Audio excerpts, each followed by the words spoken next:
Le ministre des Ressources animales et halieutiques a eu une séance de travail avec le ministre libérien de l'Agriculture, de l'Élevage et de la Pêche. Les échanges ont porté sur la pêche illicite, non déclarée et non réglementaire et aussi les difficultés liées à la pêche sous-régionale.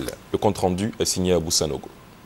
La pêche illicite, non déclarée et non réglementée est un grave problème mondial et l'un des principaux obstacles à la gestion durable des pêches.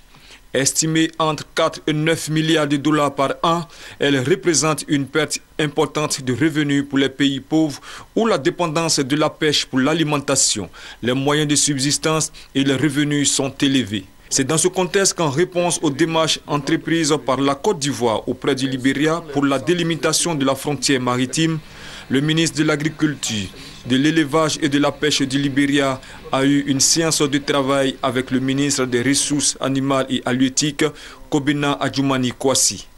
Pour le ministre ivoirien, devant l'ampleur des difficultés liées à la pêcherie sous-régionale, seule la coopération sous-régionale peut sauver les stocks de poissons des eaux de la sous-région.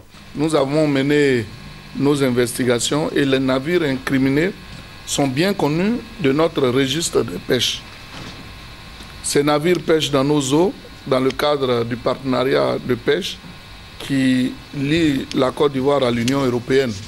Ces navires ciblés feront l'objet d'un contrôle a posteriori sur leurs activités de pêche, puis ils seront soumis au contrôle renforcé à chacun de leurs passages au port d'Abidjan. Le ministre de l'Agriculture du Libéria a quant à elle relevé l'intérêt de la Côte d'Ivoire et du Libéria à lutter ensemble efficacement contre le fléau.